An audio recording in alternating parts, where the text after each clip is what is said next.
She is so freaking good at getting what she needs from the actors and the characters, and bless her as well, she reads with you. So you're not just, I'm not just blanketly saying words, which you do sometimes in some voiceover situations. You don't get the benefit ever of the other line, just what you're reacting to and what she said. I really want to stress, most acting is reacting. That's what acting is. So it was great to have her in the booth, be able to read not only just your cue line, but read the other characters if there are 5 or 6 paragraphs of lines ahead of that, which you may need as an actor for the situation to be alive in and be reacting to, until such time as your actual line comes up. So it's, we were never, I was never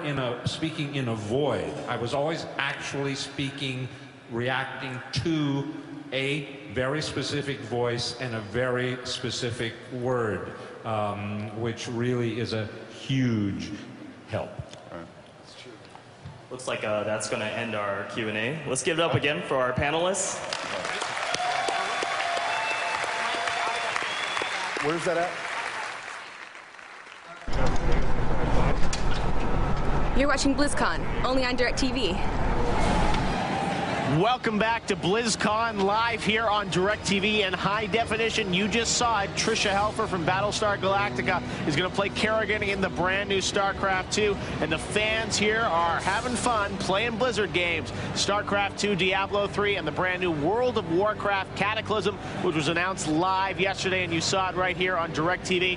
I'm Jeff Keighley here with Kat Hunter as we continue our non-stop coverage of everything that's happening here at BlizzCon 2009. Absolutely. Kat, what's going on in your world? Well, we just got out of a Starcraft panel, which is very interesting. The big announcement finally happened, and so Starcraft was the theme of that, obviously, and I want to make sure that everyone out there remembers it. If you want to find out more information about Starcraft, where do you go? You go to IGN.com, and they're going to have all the reviews, previews, and news you want to see, including, I'm sure, a write-up of what we're going to be seeing this weekend at BlizzCon. Absolutely. They're showing a lot of the cool single-player campaign. Yes. Now, speaking of Starcraft, when we left you to go to that panel, there was the grand final match going on in Starcraft, the final, and it was Effort versus Mengsk. Well, now we can give you the details. It was a great match. Effort ended up winning against Mengsk, so Effort is the champion in Starcraft here. Down to the line. Exactly. It was down to the line, 2-1. So Mengsk did come back. It wasn't a 2-0, but 2-1.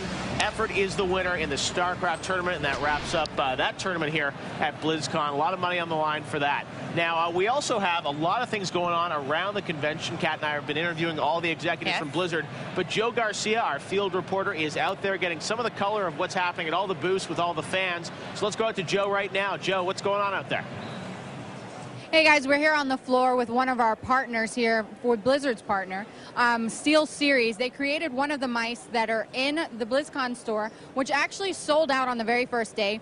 And Kat was giving me such a hard time about my choice of mouse. So I chose to come and check out her choice of mouse and see how this mouse works. I have actually the designer of the mouse here with me. What's your name? Phil. Phil, okay, tell us a little bit about this mouse. Basically, this mouse is a 15-button mouse that we've designed for World of Warcraft. The thing that my reason for wanting a mouse with 15 buttons was that when you play World of Warcraft and you're higher level, you've got so many abilities that you constantly move your hand around the keyboard to get to your other abilities, hence reducing your reaction time. So I said, I don't want to move my left hand, so I want to bind more stuff on my right hand, so hence coming out with a mouse that has 15 buttons.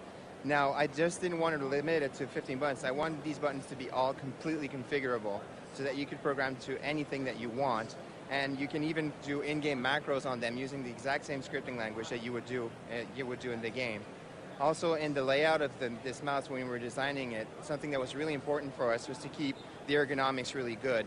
So we wanted to have all the buttons basically lay in a natural position to where your fingers rest when you're resting on the mouse. Like this D-pad basically has 4 directions, and the middle part of it can be pressed. So it's meant for you to position your thumb on it so that you can just kind of rock your fingers up and down, forward and back to be able to get all the commands. So every single button like that requires very minimal movement to get it, which gives you a much faster reaction time, much faster reflexes. I have to ask you about that because there are a lot of girl gamers out here today, and one of our biggest pet peeves is the mouse is either too big or it's way too small.